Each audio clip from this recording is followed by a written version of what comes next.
Durante anos, eu sustentei minha família acreditando que, um dia, seria respeitada. Trabalhei, estudei, me sacrifiquei, tudo para ouvir, na minha própria formatura, que meu diploma era só um papel e que eu continuaria sendo a derrotada da família. Minha mãe disse que não iria. Minha irmã riu e afirmou que o sucesso estava reservado apenas para ela. Naquele instante, algo dentro de mim quebrou, e não foi tristeza. Foi lucidez. O que eu fiz depois mudou completamente o rumo da minha vida e destruiu a falsa segurança de quem sempre me explorou. Essa não é uma história de reconciliação, é uma história de limites, coragem e consequências. Se você já foi humilhado por quem deveria te apoiar, fique comigo até o final. Você pode se reconhecer mais do que imagina. Olá, seja bem-vindo ao canal Histórias Surpreendentes. Curta e se inscreva nesse canal, aproveite e ative as notificações, comente aqui de qual cidade você está assistindo, vou adorar saber e deixar um coração no seu comentário. Meu nome é Larissa, tenho 27 anos, e durante muito tempo acreditei que o problema era comigo. Cresci ouvindo que eu era difícil, sensível demais, exigente demais, sonhadora demais. Na minha casa, sempre existiu uma regra silenciosa: eu precisava me esforçar o dobro para receber metade, enquanto minha irmã mais nova, Camila, tinha tudo apenas por existir. Meus pais nunca esconderam a preferência. Meu pai, Roberto, sempre dizia que Camila tinha brilho, enquanto eu tinha obstinação, como se isso fosse um defeito.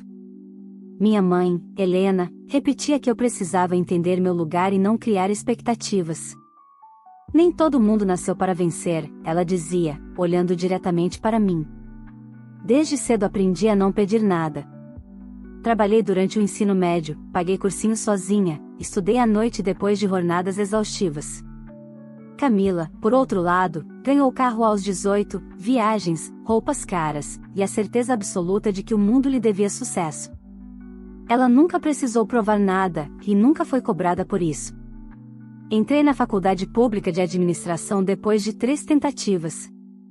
Não foi fácil. Morei de favor, dividi quarto, sobrevivi com bolsas e bicos. Enquanto isso, Camila trocava de curso particular como quem troca de roupa, sempre financiada pelos meus pais, sempre elogiada por estar se encontrando. Foram 8 anos de luta. 8 anos acordando antes do sol e dormindo depois da meia-noite. 8 anos ouvindo que eu estava perdendo tempo. 8 anos sem apoio emocional, financeiro ou incentivo. Ainda assim, eu continuei. Não por eles. Por mim. Quando finalmente chegou o dia da minha formatura, senti algo que nunca tinha sentido antes: orgulho. Não era um orgulho barulhento. Era silencioso, firme, quase assustador. Eu tinha conseguido. Contra tudo e todos. Na semana da cerimônia, liguei para minha mãe para confirmar se eles iriam. Do outro lado da linha, houve um silêncio incômodo. Então ela disse, com a voz fria que eu conhecia tão bem: não vamos nessa sua formatura. Você vai receber apenas um papel. Isso não muda nada. Você ainda será a derrotada da família. Antes que eu pudesse responder, ouvi a gargalhada de Camila ao fundo. Ela pegou o telefone da mão da minha mãe e completou, com um tom de deboche que atravessou o aparelho: Mana, você precisa se lembrar que o sucesso está reservado apenas para mim nessa família. Aceite. Desliguei sem dizer nada. Não chorei. Não gritei. Algo dentro de mim simplesmente se deslocou. Como se uma peça antiga tivesse finalmente saído do lugar. No dia da formatura, sentei sozinha. Enquanto via outras famílias comemorando, abrindo champanhe e abraçando seus filhos, eu entendi algo com uma clareza dolorosa: eu nunca teria validação deles.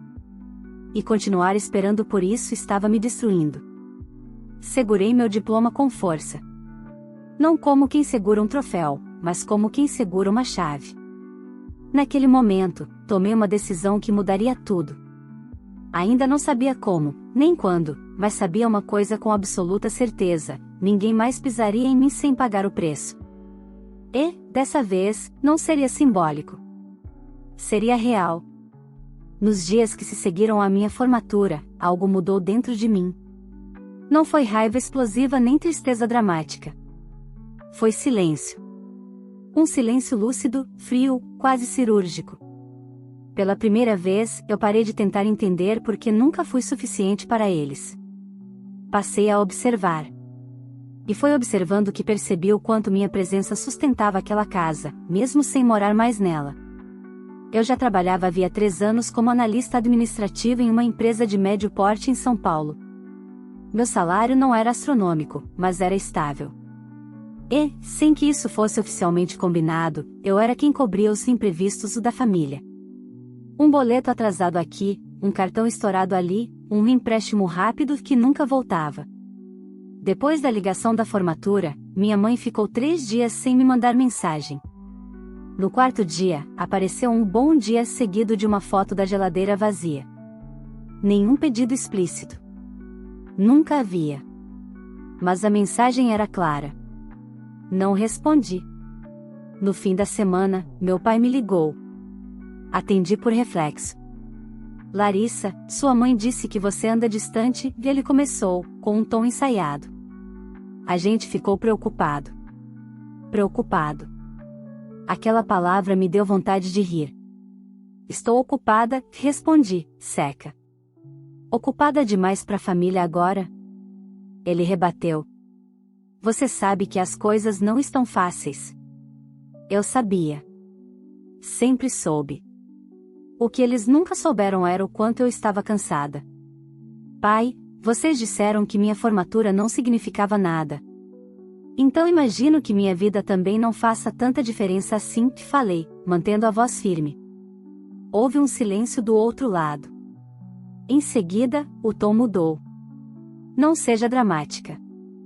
Sua irmã está passando por um momento importante agora. Ela precisa de apoio. Você entende isso, né? Camila. Sempre Camila.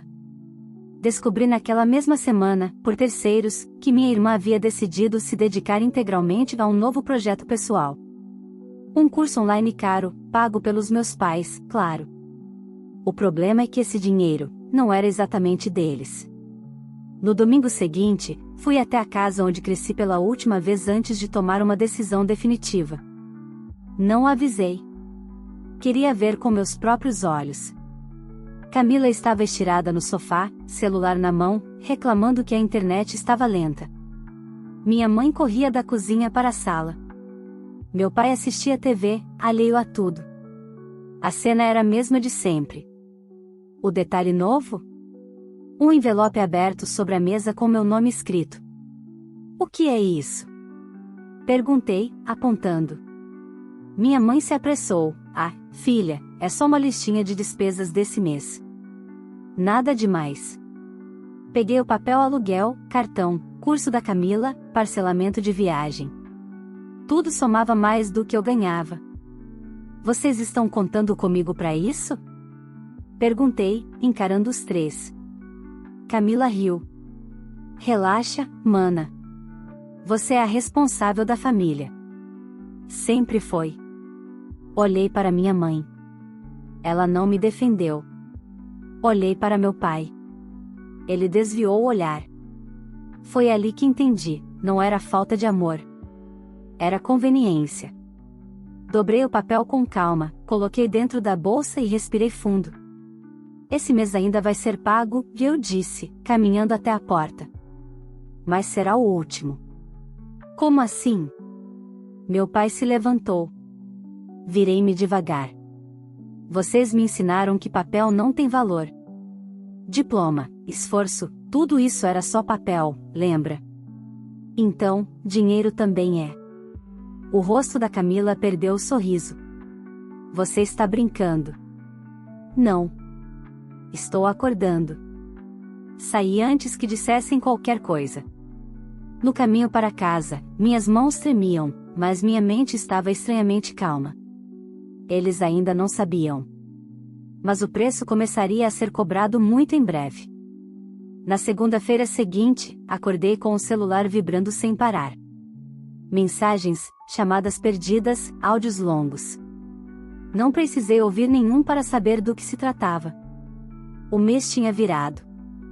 E, com ele, a certeza confortável que meus pais tinham de que eu resolveria tudo. Fui trabalhar como se nada tivesse acontecido. Pela primeira vez em anos, não senti culpa. Senti algo próximo de poder, não no sentido cruel, mas no sentido de escolha. Eu podia decidir. No fim da tarde, minha mãe apareceu na portaria do meu prédio sem avisar. Quando desci, ela estava sentada, bolsa no colo, expressão abatida. Larissa, a gente precisa conversar, disse assim que me viu. Subimos. Fiz um café. Sentei de frente para ela como se fosse uma estranha. O aluguel venceu ontem, começou, sem rodeios. Seu pai tentou negociar, mas o dono não quis saber. Falta dinheiro. Esperei. Ela continuou, a Camila já se comprometeu com o curso. Não dá para cancelar. Você sabe como ela fica quando algo dá errado. Respirei fundo. E quando algo dá errado comigo, mãe? Perguntei, finalmente. Ela abriu a boca, mas não respondeu. Vocês foram claros na formatura. Disseram que meu esforço não valia nada. Que eu seria sempre a derrotada da família. Então, por que minha responsabilidade continua valendo? Nós falamos sem pensar, ela murmurou. Sua irmã exagerou. Não. Ela disse exatamente o que sempre acreditou. E vocês deixaram. Minha mãe começou a chorar. Mas, pela primeira vez, eu não me movi para consolar. Você não pode nos abandonar agora, ela disse. O que as pessoas vão dizer? Aquilo foi a gota d'água. Então é isso? Falei, sentindo a voz firme. Não é sobre necessidade. É sobre aparência. Sobre manter a farsa. Ela tentou segurar minha mão. Eu recuei. Esse mês está pago, repeti. Mas acabou. No dia seguinte, foi a vez do meu pai aparecer. Não chorou. Veio armado de argumentos. Você está sendo ingrata, disse. Tudo que fizemos por você, me diga uma coisa concreta, lhe interrompi.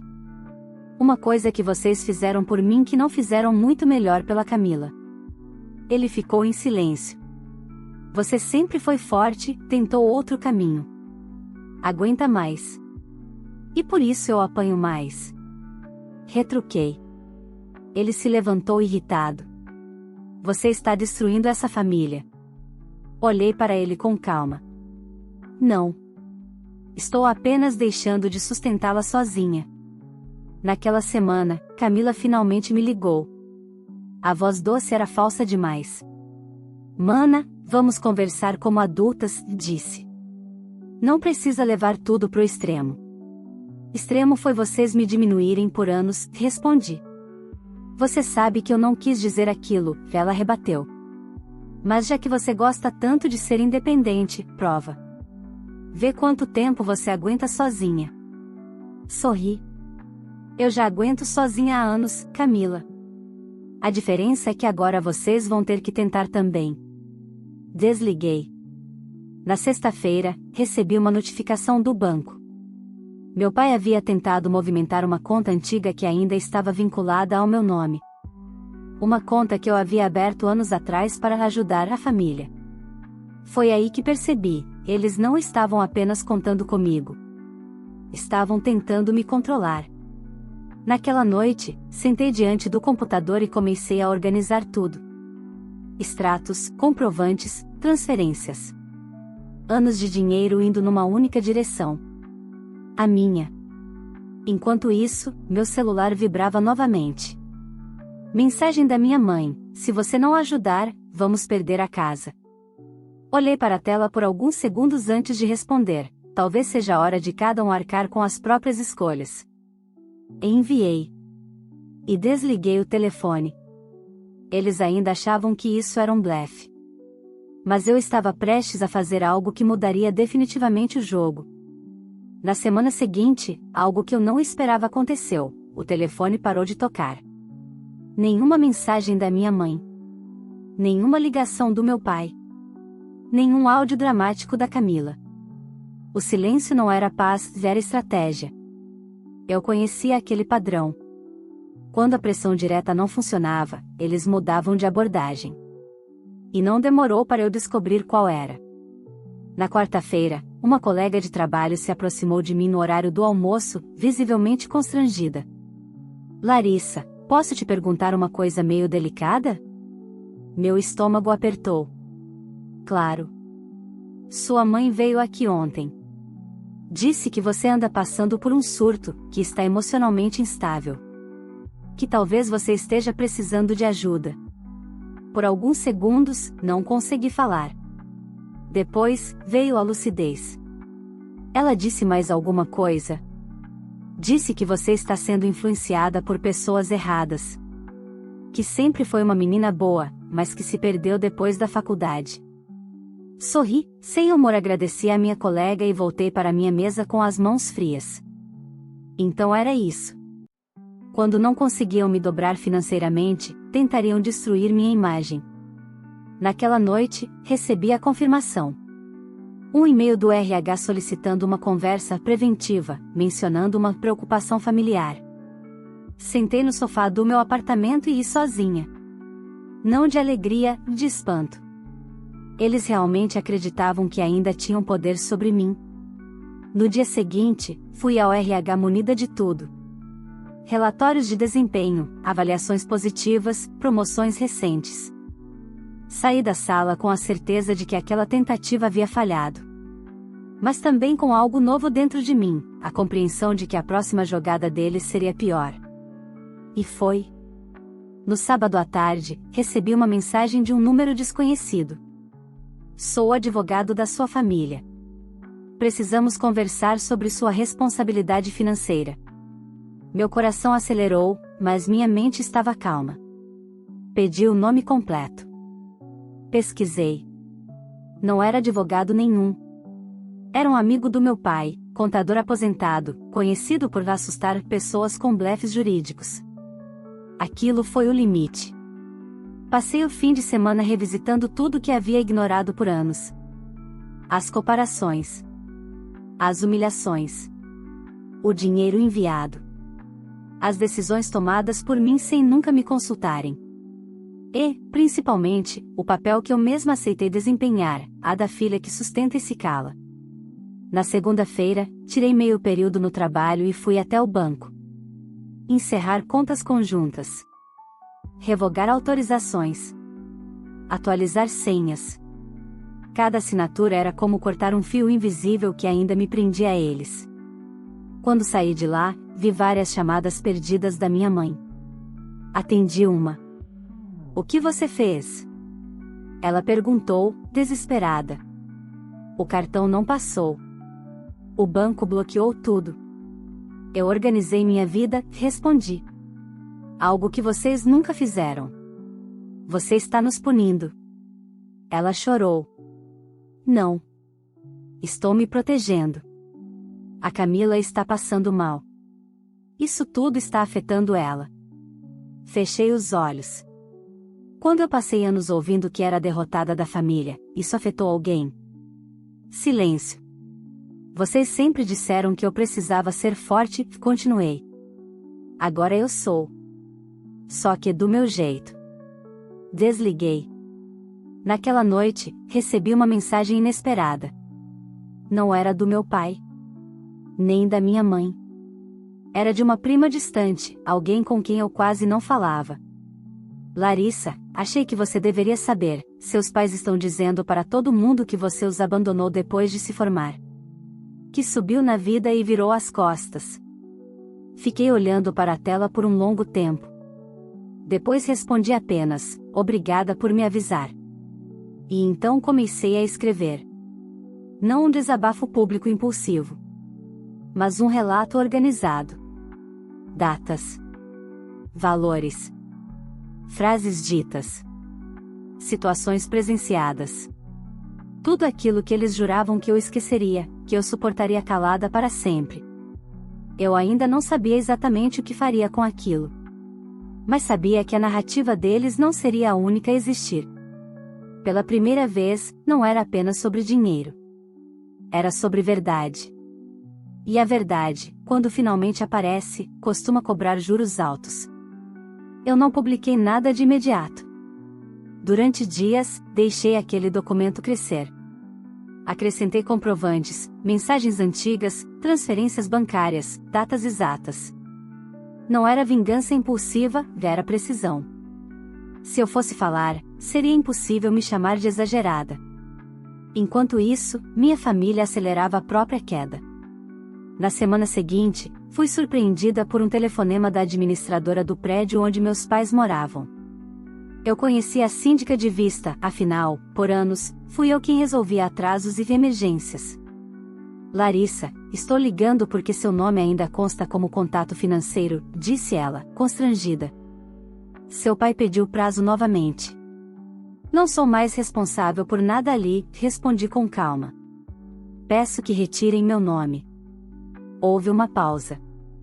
Entendo, é que eles disseram que você estava viajando e que voltaria a assumir. Sorri sem humor, não estou viajando. Estou encerrando um ciclo. Desliguei com o coração acelerado. Aquilo confirmava o que eu já sabia, eles continuavam usando meu nome como garantia, mesmo depois de tudo. Na sexta-feira à noite, Camila apareceu no meu prédio. Não avisou. Não pediu. Subiu porque o porteiro, inocentemente, ainda a reconhecia como irmã. Ela entrou no meu apartamento como se fosse dona do lugar. Parabéns, disse, olhando em volta com desprezo. Então é aqui que você mora agora. Bem, modesto. O que você quer, Camila? Perguntei, sem oferecer lugar para sentar. Ela cruzou os braços. Você passou dos limites. O pai está sendo humilhado. As pessoas estão comentando. As pessoas sempre comentaram, respondi. A diferença é que agora não sou eu a humilhada. Você sempre teve inveja de mim, e ela disparou. Não suporta que eu seja o orgulho da família. Respirei fundo. Orgulho baseado em quê? Perguntei. Em dinheiro dos outros? Em promessas que nunca se concretizam? O rosto dela ficou vermelho. Você se acha melhor porque trabalha? Porque tem um diploma? Sorri, pela primeira vez sem amargura. Não. Eu me acho livre. Ela riu, nervosa. Você acha que isso vai acabar bem pra você? Ninguém gosta de filha ingrata. Caminhei até a porta e a abri. Vai embora. Você vai se arrepender, ela disse, passando por mim. Família é tudo. Fechei a porta com calma. Na manhã seguinte, acordei com dezenas de notificações. Mensagens, marcações, prints. Alguém, provavelmente Camila, havia publicado um texto nas redes sociais falando sobre filhos que sobem na vida e abandonam os pais. Sem citar nomes, mas com detalhes suficientes para quem me conhecia. Foi ali que percebi, o silêncio já não me protegia. Só os protegia. Sentei à mesa, abri o arquivo e reli tudo. Cada linha era um pedaço da minha história que eu havia engolido sozinha por anos. Às 10 da manhã, publiquei. Não ataquei. Não xinguei. Não dramatizei. Apenas contei. Em primeira pessoa. Com fatos. Com datas. Com números. Com frases exatas, inclusive as da formatura. Terminei com uma única frase: não abandonei minha família. Apenas parei de ser explorada. Desliguei o celular. Quando liguei novamente, horas depois, o estrago estava feito. Pessoas que eu não via há anos me mandavam mensagens. Algumas pedindo desculpas por nunca terem percebido. Outras contando histórias parecidas. Algumas poucas me chamando de cruel. Aceitei todas as reações. Menos uma. A ligação do meu pai. Atendi. Você nos expôs, ele disse, com a voz irreconhecível. Nos transformou em monstros. Não, respondi. Eu apenas tirei o pano que vocês colocaram por cima. Você destruiu nossa reputação. Vocês destruíram a minha primeiro, retruquei. Durante anos. Dentro de casa. Onde ninguém via. Ele ficou em silêncio por alguns segundos. Isso não vai ficar assim, disse, finalmente. Desliguei antes que continuasse. Naquele instante, soube que algo maior ainda viria. Eles não aceitariam perder o controle sem tentar um último golpe. E, pela primeira vez, eu estava pronta para enfrentá-lo. Depois da publicação, minha vida entrou em um estado estranho de suspensão. Nada explodiu imediatamente, mas tudo parecia prestes a explodir. Era como se o ar estivesse pesado, carregado de algo que ainda não tinha forma. No trabalho, percebi olhares diferentes. Não de julgamento, mas de curiosidade. Algumas pessoas se aproximaram com cuidado excessivo, como quem pisa em terreno instável. Outras apenas sorriram, em silêncio. Eu segui a minha rotina, concentrada, entregando resultados. Não daria a ninguém a chance de dizer que minha vida profissional estava sendo afetada por o drama familiar. 3 dias depois, recebi um e-mail do jurídico da empresa. Meu coração acelerou, mas ao abrir, percebi que não era uma advertência. Era um pedido de esclarecimento. Alguém havia enviado uma denúncia anônima, alegando que eu desviava dinheiro da família e que isso poderia indicar falta de caráter. Sorri, incrédula. Era o último cartucho deles. Respondi com calma, anexando documentos, comprovantes bancários, declarações antigas, inclusive conversas em que meus pais pediam dinheiro explicitamente. Finalizei dizendo que estava à disposição para qualquer auditoria. 2 horas depois, o jurídico me respondeu agradecendo a clareza e encerrando o assunto. Naquela mesma noite, minha mãe apareceu novamente no meu prédio. Dessa vez, sozinha. Quando abri a porta, quase não a reconheci. Estava abatida, sem maquiagem, com os ombros caídos. Você conseguiu o que queria, disse, entrando sem ser convidada. Seu pai está sendo apontado. A Camila não sai de casa. As pessoas comentam. Eu não queria isso, respondi. Eu queria respeito. Ela me olhou como se eu estivesse falando outra língua. Você não entende, nós estamos sendo julgados. Eu fui julgada a vida inteira, falei, firme. Dentro daquela casa. Todos os dias. Ela sentou no sofá e começou a chorar. Você podia apagar aquilo. Dizer que exagerou. Senti um aperto no peito. Não de culpa. De constatação. Se eu apagar, tudo volta ao normal, respondi. E o normal, para vocês, sempre foi eu calada e pagando a conta. Ela levantou os olhos, vermelhos. Você sempre foi dura demais. Não, corrigi. Eu me tornei dura porque vocês foram cruéis. Houve um silêncio longo. Seu pai quer conversar, ela disse, por fim. Ele está disposto a pedir desculpas. Aquela frase, dita em qualquer outro momento da minha vida, teria me desmontado. Mas agora, sou vazia. Desculpas não mudam padrões, respondi. E eu não vou mais me sentar à mesa para ouvir promessas. Ela se levantou devagar. Então é isso? Perguntou. Você vai nos cortar de vez? Olhei para ela, com calma. Eu não estou cortando ninguém. Estou escolhendo não voltar para onde fui ferida. Ela saiu sem dizer mais nada. Na manhã seguinte, acordei com uma notificação que me fez entender que o fim estava próximo. Um processo. Não contra mim, entre meus pais e o proprietário do imóvel. Despejo. Dívidas acumuladas. Multas. Camila, pela primeira vez, me mandou mensagem sem arrogância. Isso saiu do controle. Olhei para a tela por alguns segundos antes de responder, não saiu. Sempre esteve. Só parou de ser invisível. Bloqueei o número. Naquela noite, sentei no sofá, olhei para meu diploma emoldurado na parede e percebi algo que nunca tinha sentido antes, paz misturada com firmeza. Eu não estava vencendo uma guerra. Estava encerrando uma prisão. Mas eu sabia, o capítulo final ainda precisava ser escrito. O despejo aconteceu numa terça-feira cinzenta, exatamente como a vida que meus pais haviam construído nos últimos anos. Não fui até lá. Soube por terceiros. Soube porque, por muito tempo, eu fui o elo invisível que conectava tudo naquela família, contas, favores, contatos. Quando esse elo desapareceu, o sistema ruiu. Meu pai tentou me ligar naquele dia. Não atendi. Mandou um áudio longo, a voz cansada, quebrada, misturando raiva e autopiedade.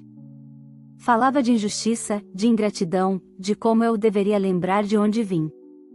Apaguei sem ouvir até o fim. Camila também tentou. Usou um número diferente.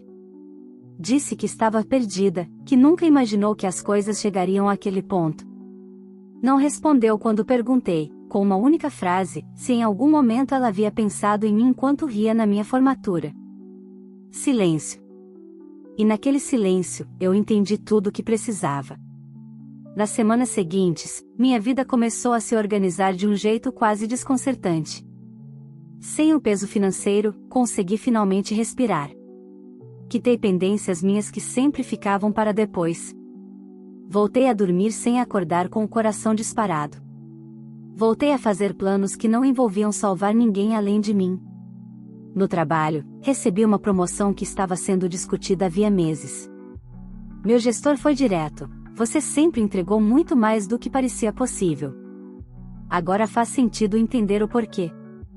Sorri, sabendo exatamente o motivo. Passei a cuidar da minha vida com o zelo que nunca me permiti. Terapia. Exercício.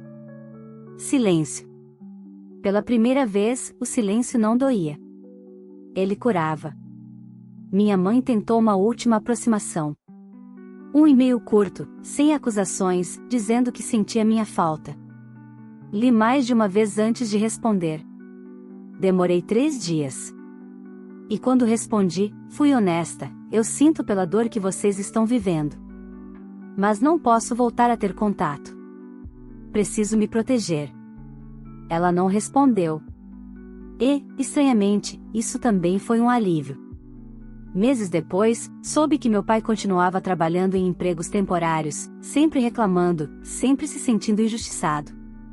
Camila havia desistido do tal projeto e falava em recomeçar, como se o mundo lhe devesse mais uma chance. Eu não me alegrei.